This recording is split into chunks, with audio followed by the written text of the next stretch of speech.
Transferring money from a virtual credit card to a bank account is very easy to do. Today I'm going to show you how to do it. Some virtual credit cards allow direct transfers to your bank account, similar to how you would transfer from a regular credit card.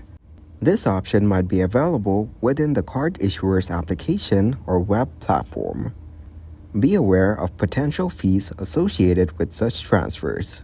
Check the card's terms and conditions or contact the issuer for precise details.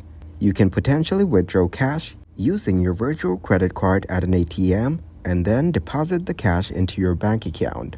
However, cash advances on credit cards usually incur high fees and interest rates, making this a costly option.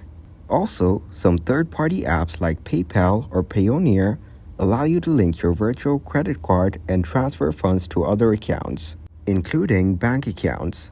However, thorough research and understanding of fees and security procedures are crucial before using such services.